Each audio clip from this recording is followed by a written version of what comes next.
Hello, Southfield. Welcome once more to the Southfield Roundtable, where we discuss issues that are somewhat uncomfortable, a little prickly, not really the most pleasant things that have happened in this world, but we discuss these issues in a friendly, cordial way in which we can all participate. Today's discussion is about forgiveness. We know life is really difficult in many ways today, and it's very hard to forgive something that is hurtful and unhappy. So with me today are people who know how to help us through this. Starting with Rabbi Emeritus Joseph Klein, who I have known for many years as my late husband Norman Rose was his colleague at Temple Emmanuel. And I welcome you today. I really do. Happy to be here. Oh, thanks. And then next to you is Pastor Tim Larson, who is at Peace Lutheran Church, and I know Tim because he performed for us at the MLK program a couple of times. Mm-hmm. And both of these men have something in common. They like to sing, and Rabbi Klein is a banjoist, and Tim Larson is a guitarist. Uh-huh. Then we have Iman Ehsan, who is from Tawhid Center in Farmington Hills. Yes. And you're new to me, and I'm so thrilled to have you here. Thank you. Anything you want to say to introduce what you do over there? Well, I am the imam, which basically means the spiritual leader. I head the congregation over there. I have been there for the past 5 years. So you were 3 when you started. Thank you. You're welcome. Good. Yeah. Welcome. Thank welcome. You. And then now we also have Father Aren Jabejian from the Armenian Church right here in Southfield with the Golden Dome. And you too are a rather newcomer to our city. Correct. It's been 4 months now that I've been here. I came from Chicago, and it's a privilege to be here today, but also a real privilege to serve the needs of the Armenian Orthodox community here in the Detroit metro area, and especially to be at such a beautiful facility dedicated and built to the glory of God. Exactly. It is gorgeous. It is. Would you tell us, I asked you earlier what you were wearing on your lapel. Would you just explain this that? This is it's a forget-me-not flower, which was the symbol, continues to be the symbol of the 100th anniversary of the Armenian genocide, which was in 1915, perpetrated at the hands of the Ottoman Turks, where 1.5 million Armenians were massacred.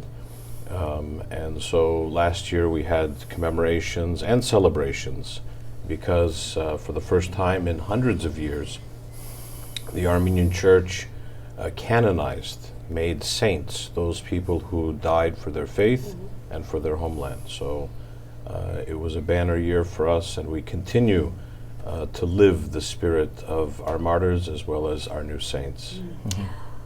I was not aware of that. I was not aware that you had sainted them. We certainly, Rabbi Klein and I certainly know about a Holocaust, and we know how difficult it is to forgive those who were so horrific, that had no conscience, and decided that if you're not human, well, we can kill you. Mm-hmm. And so that's where forgiveness, that's where this subject comes in. Right. And I was saying earlier that this is a very difficult subject for me. Very difficult, because when you're hurt badly, somebody does something to you, and out of just not only dislike, but disrespect, and doing it in such a way on purpose to hurt you, how do you forgive that person? So I looked it all up, and everything in every tradition that I read, it always says that if you can forgive, you feel better. That's one thing. Mm-hmm. And that it is a godly thing. So that's about as far as I'm going to go, because I have not studied this as much as you have. So let's go around the table and just quickly tell us all what the actual tradition is in Judaism, in Christianity, in Islam, and in the Armenian Church. Okay, so Can we start with you, Sure. Rabbi Klein? Well, I think what's important to remember is that forgiveness is only part two of the process of repairing relationships. I mean, forgiveness is the second part. The first part is, I think, equally as important. In Jewish tradition, we talk about atonement. We talk about repentance. The Hebrew word is the word to return. The word repentance to repent comes from the verb to return. And in Jewish tradition, repentance or atonement is a three-part process. The first is acknowledging that you've done something wrong. The second is sincerely committing yourself to not doing it again. And then the third part is fixing it as much as possible, as much as you possibly can. At that point, forgiveness is possible. I don't know that forgiveness is possible before that. How can you forgive someone who is not at all sorry, who is not at all repentant for what they've done? At that point, it's not my problem. Forgiveness is not my problem. It's their problem of not acknowledging what was wrong. Okay, so this brings me to that murder in Charleston, where those 9 people were killed around that table. And when the killer was brought to justice, however he was brought to justice, they stood up and said, "I forgive you." I don't know how they could do that. I don't know how they could forgive somebody who came in and killed them. I don't get that. So somebody has to explain that to me. Well, I think you're talking about Christian tradition. Yeah, it's not really that's Jewish that's why I'm tradition. going. Thank you. I'll go to you, Tim.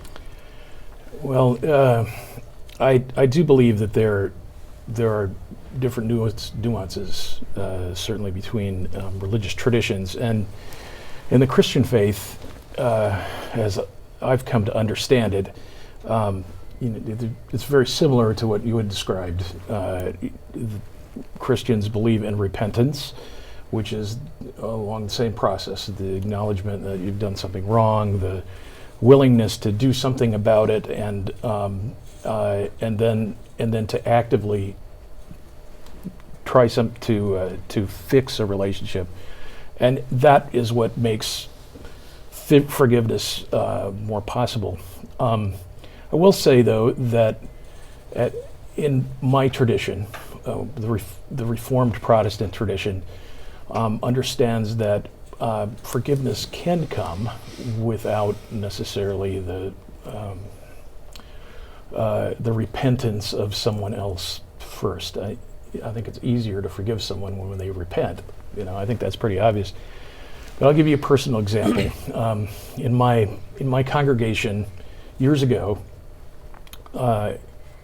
there was a person who asked me for a personal loan, and I went ahead and decided to go ahead and give that person a loan. After the person said that they were going to pay me back in a couple of weeks, and after 2 weeks, the money wasn't forthcoming. Another week passed, and this person was coming to church the second, third, fourth Sunday. Oh yeah, I'll pay you back. And then the person who owed me the debt stopped coming to church. And after a couple of weeks, I contacted this person and asked that it was okay, that if the money was a problem or hindrance to them coming to church and having a relationship with me and a relationship with God, not to worry about it. But and they said, yeah, well, sure, that's right. But I never saw that person again. So what I'm trying to say is that there are times when people's guilt or a problem with Or maybe embarrassment. or embarrassment maybe gets in the way for there to be actual forgiveness or healing a relationship. So I have a policy now. Not to loan money. Well, That's a thought. yeah, I mean, basically what I do now is if someone comes to the door and this happens often to me. Someone will come to the door and they'll say, you know, my car ran out of gas and I need some help. And if I determine, and you know, I'll ask a few questions just to kind of see whether there are scam artists out there, but Where's the car, maybe? yeah, I'll see the car or whatever.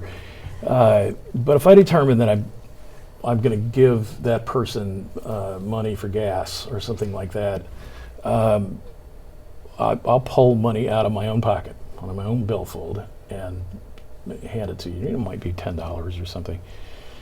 And if that person says, "Oh, thank you, Pastor, I will pay you back," I'll say, "Don't worry about it. This is grace." I do it because I don't, and this would be true also for someone in the congregation who asked for money, and I really thought they needed it, and I really wanted to help. I would tell them that the money is out of my pocket, that is grace, and not to worry about paying it back, because I know that their sense, if they can't pay it back, that's going to get in the way of their relationship both with me and also with God.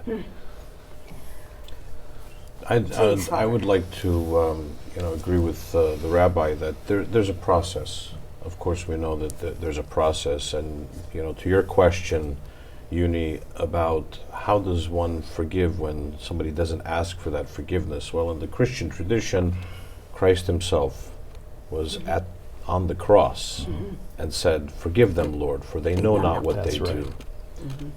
Which for us as Christians is the paradigm. It is the ultimate example of how we are to be forgiving, how we are to have a forgiving heart, even when the person who has hurt us doesn't have maybe the courage to even recognize and understand what it is that they've done. Of course, I think the ultimate, the ideal situation, of course, is to Rabbi's sort of three-step formula, which is not yours, but it comes from holy tradition, from the Judeo-Christian tradition, that somebody has to have a contrite heart. They have to realize they've hurt someone, they've done something against someone, and they go and they want that atonement. They want to return back to a better relationship, and they go to the person, they ask for forgiveness, and out of the other person's heart, it has to come from the heart. Well, that was my question. Those folks in Charleston, the line, "Forgive them, for they did not know what they do." That guy knew what he was doing. That's what I'm saying. That horrible guy knew what he was doing. He went there on purpose to sit there and kill those folks. So those that's my people, question. I would like to think that those people are so steeped in their faith that the only thing that inspired them was Christ himself. Okay. Saying, "Forgive them, Okay. for they don't know what they do." Doing. I mean, sure, the person knew that he was going to kill people and everything, but do you understand the deep ramifications of that? Probably not. It's not easy. Nothing's ever. Forgiveness is never easy. I found that one out. We all do. Yes. Thank you. Come on. I mean, this topic is so needed. I mean, in a time when we're in 2016, we're living, and we see all that is taking place around the world, especially Charleston. And if we broaden that across the U.S., we see what is taking place everywhere. And then even broaden that even further and go on a global level, we see so much hatred, so much revenge taking, and we see whole swarms of people across the globe. And how Uni is saying that, how do you understand a person when they say, "I've forgiven them"? It's just so difficult to go in the deep thoughts of an individual and understand how is it possible that this individual is forgiving and other people are not forgiving. So do we take that from a divine standpoint, or do we say that it was that individual? So, I mean, in the Islamic tradition, we see that when there is any type of wrongdoing committed, it's two types. The first one being some type of wrongdoing that was committed towards a transgression in terms of the laws of the Almighty. Another type is that a person has done some type of injustice, wrongdoing towards a fellow man. So in the Islamic tradition, of course, we consider both injustices wrong, but we see that the Lord Almighty is ever forgiving, and His forgiveness, we understand it as such that His forgiveness is more vast than any sin that we might have committed. Meaning His forgiveness can engulf that sin and forgive us. But when it comes to any type of injustice committed towards a fellow man, we know from our tradition that that sin is not forgiven until the perpetrator goes towards that individual and seeks their forgiveness. Interesting that you say that, because and by the way, if anybody at this table has a personal experience where you did or did not want to forgive somebody that did you harm in any kind of a way, the two times in my life were that somebody did harm to me. And those people, and I'm going to, this is an interesting story, and I think Rabbi Klein doesn't know this because it happened before you came to the temple.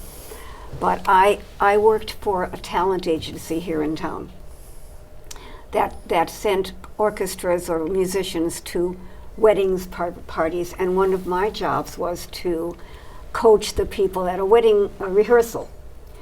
And two members of my husband was the cantor at the temple where Rabbi Klein served, and I was also the choir director of the kids' choir. And I'm saying these things for a reason. There were two women that came to work at the same talent agency that I was working, and they were also going to do these rehearsals. I was their supervisor, so I had to give them directions and actually go to watch them, and if they had done something that was a little uncomfortable, I would say this is a better way to do it. They totally resented me. They were angry. My husband was employed by their congregation. They were members of the congregation. They considered me an employee, and I was not allowed to be their supervisor. But I didn't get it at the time. I couldn't figure out why they were being really nasty. I had never come across nasty girls before in my whole life.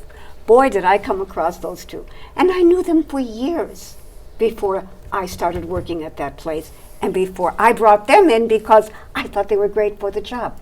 It took me a long time that somebody else told me why they were so nasty, and I let it simmer for quite a while. And it was not good. So finally, it was about at least 4 or 5 years later, that's a long time to put up with that. It was Yom Kippur. And I did go up to them and I said to both ladies, I need to talk to you. We have to stop this. I don't want you being angry with me anymore, and I don't want to be angry with you anymore. So I forced myself, I really did. I forced myself to forgive them and also to say I was sorry if I had said anything to offend them, because I was totally unaware. And they were very gracious. And we were right back to our friendship again. But that stayed with me. The second one was even worse. And that was when my husband was very ill, and he was in the nursing home. And he was longing for our nephew, who lived out of state, to come to see him. And those two had been very, very close, very close. But our nephew was married to a lady, to a young woman, who had no knowledge, nor did she care about family. So she was not exactly encouraging to him about coming to see his uncle. And I didn't know this at the time. But I kept emailing him saying, you really need to come. He needs you. He needs you. And this last email that I wrote, I said, you know what? We don't have much time. He is calling for you. And I'm in trouble because I'm caring for him, and I'm also caring for your grandmother, who is in a nursing home up the road a piece from my husband's nursing home. And I said, this is difficult. This is very difficult. I'm writing to him. Little did I know that his wife had intercepted that email. He never saw it. She wrote back and said, life is hard, deal with it, period.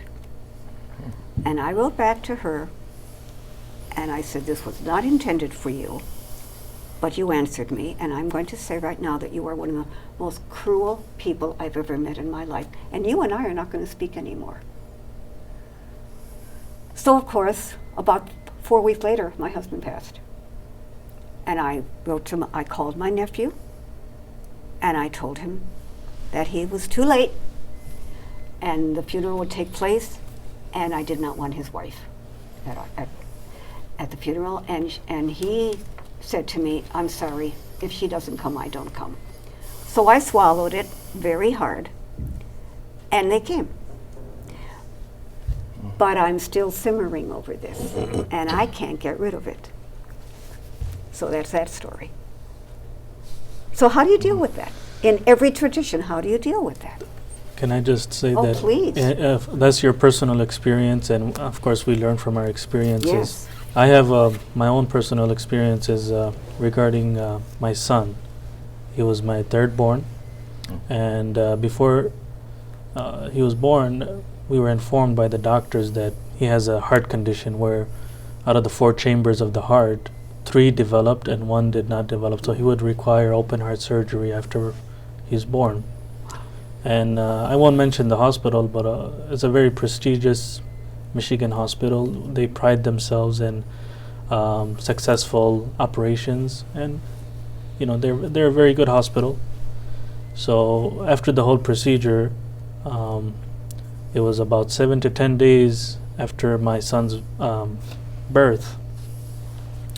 Of course, we went through the whole procedure after repeated consultations with the doctors, and they recommended that we go through with the open heart surgery. We were just looking at the infant. He's only a week old.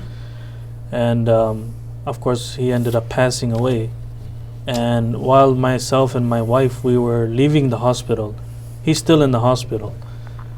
We're preparing for his funeral and burial. While we were leaving, we were in the parking structure, and I met face to face with the doctor who was the head doctor in charge of that surgery, and he looked at me and my wife, and he just gave a shrug of his shoulder, and he said, you know what, next time we'll do better. Oh my goodness. So I looked at at the time, I was just, goodness. I just lost my son, and I thought to myself, you know what, this individual he had no control over the life of my son. My son was destined for 7 to 10 days of life.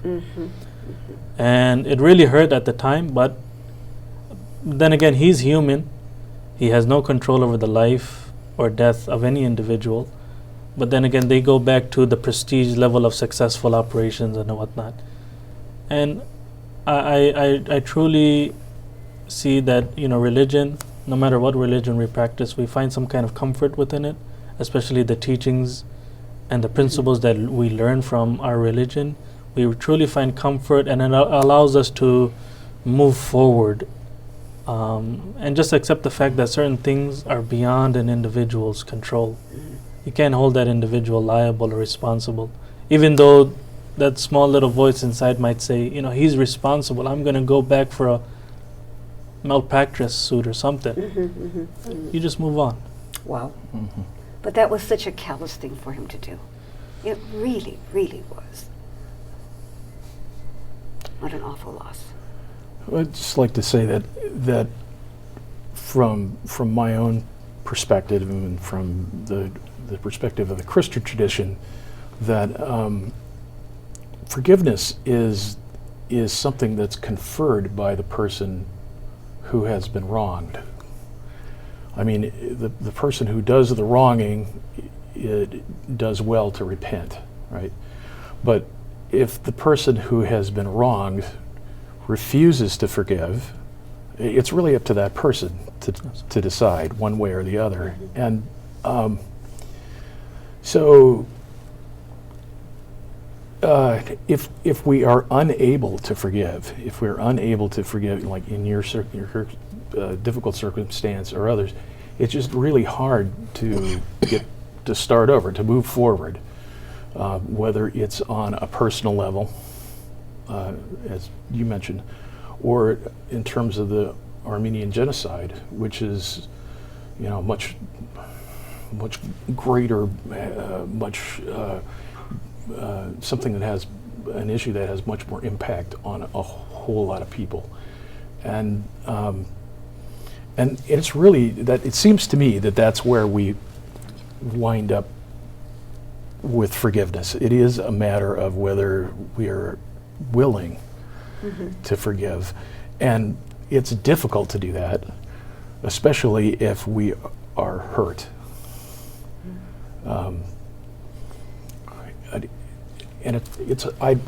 I don't know that I can speak for all of you, but I can speak for myself. When someone has wronged me, even if they apologize, it's difficult sometimes for me to feel as if I can forgive them. Well, that's part of human nature, right? Yeah. I mean, it's difficult. But I would be interested in knowing, on the 100th anniversary of the Armenian genocide, is it appropriate for you to forgive?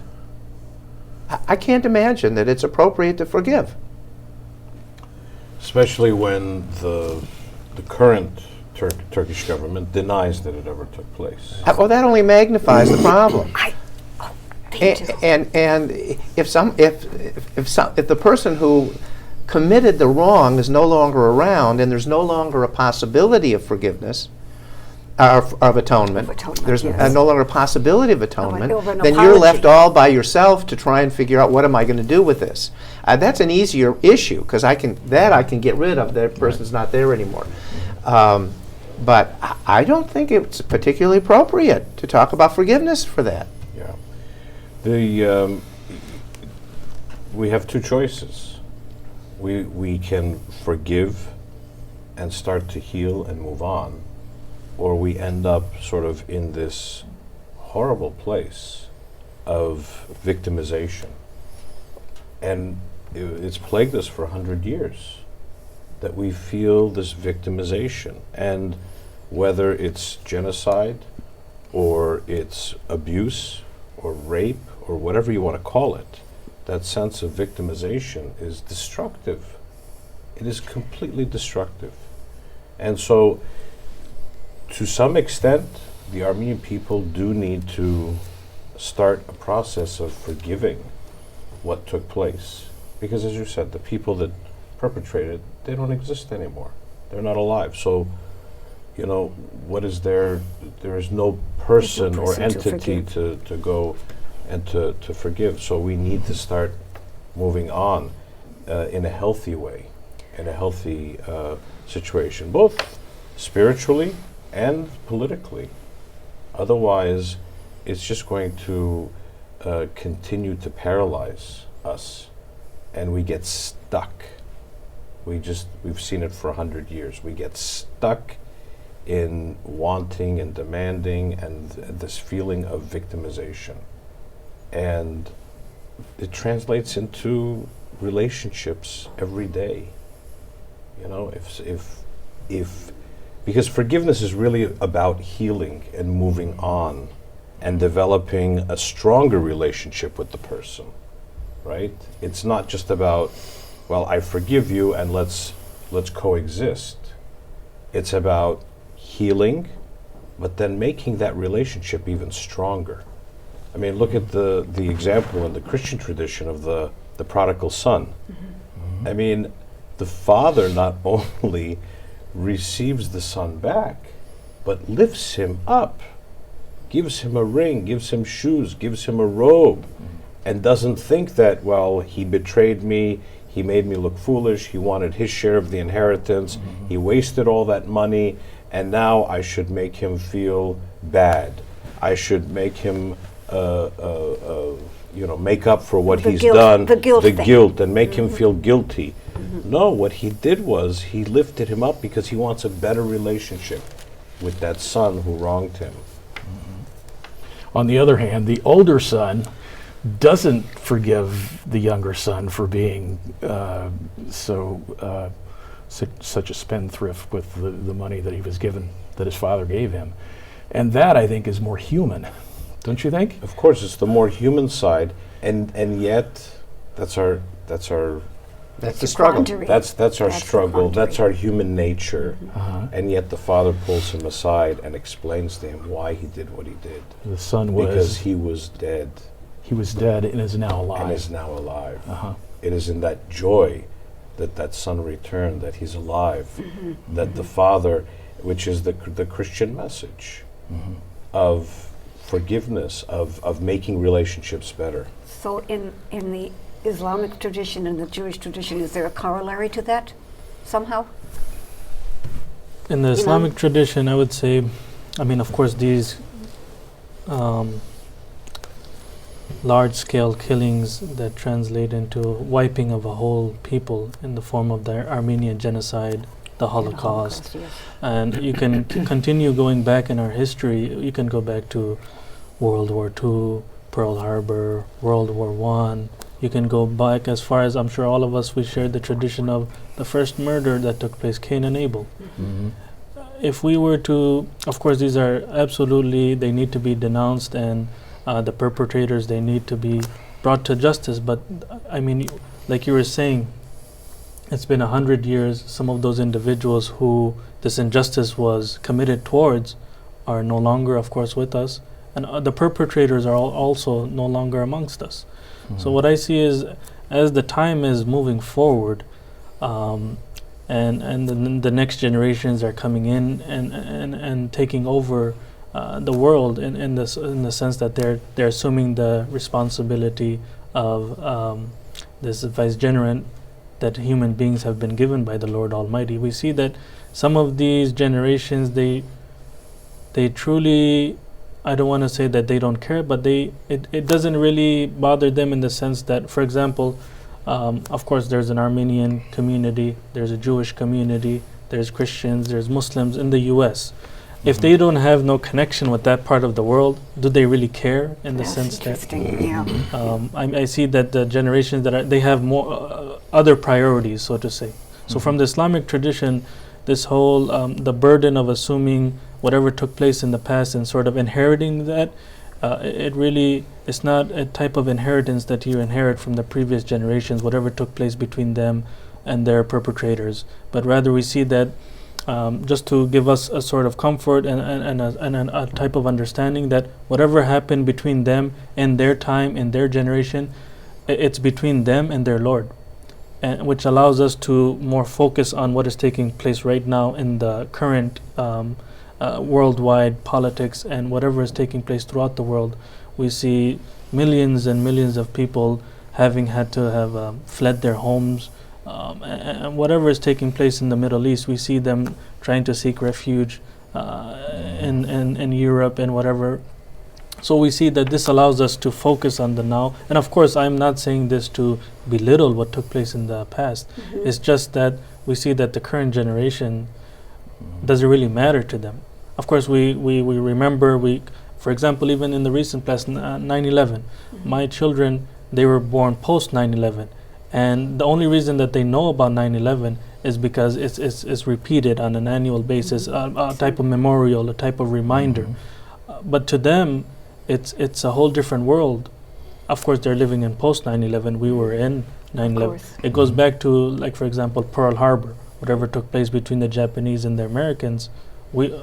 At least myself, I wasn't around at that time, but I can only read about it in history books. Right. It probably won't affect me as much as it would the individuals who were living around that time. That's what I'm trying to sort of. Sure. It's interesting. Well, Yes. with the examples that we're talking about, at a certain point, you just have to take forgiveness off the table. I mean, You can't forgive. You can't offer forgiveness for someone who is no longer there. So you take forgiveness off the table. It's just a non-issue. It doesn't mean, though, that you don't acknowledge what happened and you don't remember what happened in order to ensure that wrongs aren't done again.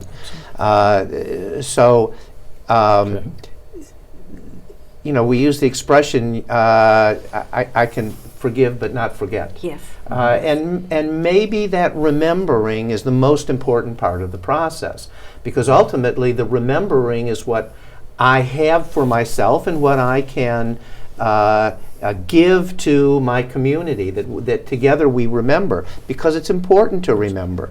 And forgiveness is, it's just not an issue. It's not a significant notion, and to hold within you that black weight of anger, waiting for forgiveness. This whole notion of victimization only harms us. Instead of playing the victim, we need to remember what happened so that there are no more victims. But now we're well past this notion of forgiveness. Yeah, I struggle with what you say, Rabbi, because, you know, unless we do have that notion of forgiveness, then we stay in that black place, as you say. Mm-hmm. You know, you're saying, well, you can't, you know, you have to take forgiveness off the table. Well, I would disagree. I would respectfully disagree that, no, we do have to forgive. But not just to say, well, we forgive you, but yes, to the extent where the Armenian people, they now have to be the champions to make sure that nothing like this ever happens. Mm-hmm. Nothing, that not one life is taken because of of a person's faith or what they believe in. And so the Armenian people now have to become, they have to turn a page, because we just can't be victims. We can't live in that darkness. Or let other people be and let others. So does that extend perhaps to the descendants of these horrible people, that you don't blame, for example, in Nazi Germany, okay? Mm-hmm. We don't blame the people that live there today for what their grandfathers did, or great-grandfathers, 75 to 100 years ago. So does that extend to that? So that you don't hold them responsible for the sins of their fathers? I wish it was true that we did that, but we still, I know, for instance, in the conflict between Israel and the Palestinians, that Palestinians continue to blame Israel for the loss of the territory that Israel now holds. Yeah, mm-hmm. And very few of Palestinians today were alive at that time, and yet that issue is alive in people's hearts. So whether or not a sin against you is personal, it can be perceived, then I guess what I'm trying to say is as something that's real and makes a difference today, even though it happened long ago. Residual effects, like the Holocaust, for example. Mm-hmm. And it depends on the attitude, the intentions, the thoughts of the people who are left. I don't think you can make a blanket statement of, well, we can forgive the Turks for what they did because none of them are around anymore. Well, then let's talk about what became of the Ottoman Empire and Turkey today. Do they acknowledge that there was a problem? No, if they don't, then there's still an issue. And then there's still a problem. So it depends on how you feel, how the other person feels about it. And I'm sure, Rabbi, that there are still people, even though the German government, asked for forgiveness in the Knesset, and even though that sort of first step and paid reparations took place, there might be people personally who say, I can't forgive them. Sure. So forgiveness is not really about groups. It's about the individual, the person, which kind of brings me back to your point, Uni, and your personal story. with your nephew. Yes. And I think that, I actually, if I may interrupt you, I forgot to say that I actually did write to this niece, because she is my niece, married to my nephew. I did actually write to her and say it's been a long time, and I do forgive you. She never answered me. But at least I feel a little better because I've had to see her at family events, and I couldn't, cause a scene, I don't think. I'm good at that, but I wasn't going to do it. So at least I was able to do that, which is what I forgot to say. And what you said was, your husband had died a month later or so, and you called and you said it's too late. That's right. And Yeah. I think that, at least I try to preach. There's a sense of urgency for forgiveness. There's a sense of urgency for people to get along with each other, but get along by not having issues and hurt and angst amongst each other. There's an urgency because, and I preach this in my church, once the casket's in the church, it's too late. Wow, that's a good line. Once the casket is in the church, it's too late. I can't go to that person and say, I'm sorry for what I did. Please forgive me. And so it's very personal. And please, anybody out there that you have an issue with your brother, your sister, whomever it is within your congregations, go. Realize maybe the way that you've hurt him or her and say, I'm sorry. Ask for that forgiveness. And again, it's about healing. Asking, it's probably the most difficult thing to do. We've all been there. To realize that you've done something wrong and to have the courage to ask that question, will you forgive me? But then once that takes place, the incredible loving spirit which takes over, I won't even say loving Christian spirit, because love is prevalent amongst all of our traditions. That sense of healing and love that takes over is just incredible, and a relationship gets stronger. Wonderful. Wow. So in Judaism, we feel the same way, don't we? Well, the value of faith traditions, of our religious traditions, is that it demands of us an ideal that all too often we fall short of. I mean, we're human. But there is that ideal. There is that ideal that, yes, you have to fix what you've done wrong. You do have to acknowledge it. You do have to go to the person. On our Day of Atonement every year, one of the lines in the prayer book is, on the day for sins against God, the Day of Atonement atones. But for sins against your neighbor, the Day of Atonement does not atone until you have made peace with your neighbor. I think that we all understand that ideal. It's very, very hard to do. But that's the wonderful challenge of being within a faith tradition, because our communities reinforce that ideal and keep reminding us of what we're doing, that we're not alone. And yes, it's hard, but it's the right thing to do. It's what makes being part of a religious community really so important, that I'm not alone, that I have this reverberating message that keeps reminding me of really what I need to do, because it's a right thing to do. And it's a struggle. It's always a struggle. It's a struggle, and when you're struggling with someone else, as in a community like you said, it makes it a little bit easier. It makes it a little bit more palatable. I'm going to ask you all a question, because I know many people in my life now who have become secular. So, yet they're in a group of people like themselves.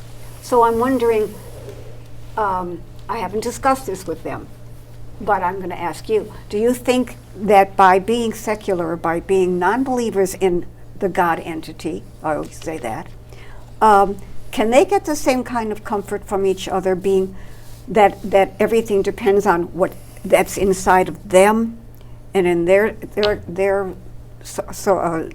choices of justice? Do you think that they get the same kind of comfort that people that are within a congregation would get, or do they have to struggle more to find it within themselves?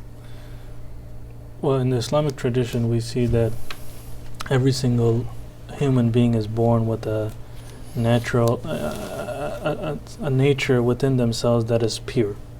Every single individual is born with that. And now throughout their life, it is up to them. It is truly free will, in the true sense that it is up to you whether you maintain that pureness or you corrupt it with all sorts of ideas and different assumptions and beliefs. So we see that when an individual is tested through difficulty in life, or if someone infringed on their rights or committed some type of injustice towards them, we see that they're able to go back to that pure nature once again. And they might be in denial that they don't follow any type of religion or any type of divinity, but we go back and we give the example. For example, may the Lord Almighty protect us all from these situations. But for example, if they're in a plane and the plane is sort of descending at a rapid rate, we see everyone on that plane calling upon some being higher than themselves. Or even if they're in the middle of the ocean and some type of hurricane takes over and the waves are tossing and turning the boat, at that time also we see every single individual will call upon some being higher than themselves. So that pure nature that is within every single human being, it's there. In our understanding, they're just in denial. They're trying to suppress that. They're trying to allow other evil thoughts or something to take over that pure nature. But we see that in this question, that people who are secular and they don't associate themselves with a certain religion or not, they might be in denial, but really they have that pure nature and honesty and innocence within themselves. It's just, are they allowing that to sort of come out of themselves, or are they suppressing it? Let's go around the table. So, We'll do Tim and then Joe and then. okay, so I believe that everyone has a capacity to forgive, and that forgiveness is something that every person needs. If you can't forgive at all, you're going to resent everyone all the time, and because human beings are not perfect, and we. Oh, I thought we were. I'm positive I am. You are, but I'm not anyway. And I think that there's some difference between personal forgiveness and larger social, historical needs for forgiveness. For example, African Americans continue to find themselves victims of racism because of the practice of slavery that was ended by a terrible and violent civil war 150 years ago. And it amazes me that African Americans do as well as they do for forgiving Anglo culture, which is what made that possible to move on with their lives. Thankfully, there are different ways to go. One is that when something has been done that's wrong to a group of people, we can create laws, right? Mm-hmm. So we learn from our experience, and our society creates laws, and then we say you need to stay within the boundaries of those laws, like the civil rights laws. But we know that all you have to do is listen to the code in some of the among some of the presidential candidates right now, that racism is alive and well. Absolutely. Among some people. Yeah, may I just interrupt you for 1 second, because you just reminded me of something in that same vein, and that is when we are currently in the city of Southfield fighting against this oil drilling situation and property within our city. And I did a program about that, and one of the gentlemen that was on the show, an African American, said, so the governor appointed an overseer for Flint. And I thought that was an astonishing word, because it's an emergency manager. But he used the word overseer, and he said it on purpose for that very reason, with the African American experience. Right. So what I'm trying to say is that, and I'll finish up with this, we've been blessed. I think our whole nation has been blessed with the figure of Martin Luther King Jr., who came to understand that forgiveness is necessary in order to confront people nonviolently about the sins that society continues to perpetrate on a minority group, whether it be black people or Muslim people, or people with mental handicaps, or we can name it, or they're women, out there. or so. I just want to share this quote with you. This is a quote from Martin Luther King Jr. And what he said about forgiveness. He said, "We must develop and maintain the capacity to forgive. A person who is devoid of the power to forgive is devoid of the power of love. There is some good in the worst of us, and there is some evil in the best of us. When we discover this, we are less prone to hate our enemies." And then he also added that forgiveness is not an occasional act, it is a constant attitude. And that's how we bring reconciliation among people who are one has hurt the other. So that can be, I'm sorry? No, thank you. And that can be secular as well as religiosity. And you were going to say, I know you were. Well, repentance and forgiveness are intrinsically and inherently personal things. And I think it is within virtually all people to ask for forgiveness and to forgive. I think it's part of our humanness. I think the only advantage that one has as being part of a faith community is that there is a rubric and an insistence that a rubric for how it should be done and an insistence that it should be done. I don't think it makes it any easier being part of a community. I just think that it gives us the playbook of how to do it. But it's personal. It's a personal thing, and that doesn't have anything to do with what one's faith is. Or non-faith. Or non-faith. Right. Because I have obviously been to services of non-faith people, and they use literally 99.5% the same language, but they're not dependent on that entity, which I find really interesting. So anybody have any more to say about this? Because we've been going at this beautifully. I'm very pleased. Anybody have some closing remarks? Shall we go around the table? No, I Put you thought on the- King's remarks were I think it were was worth adequate everything, closing. yes. Well, I do thank you so much. One of the blessings of this particular endeavor that I have found myself in, is that good English?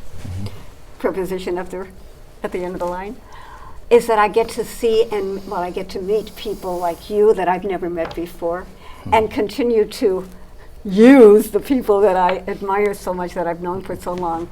I thank you for your insight. I thank you for your willingness to open yourselves to this kind of a subject. It's hard.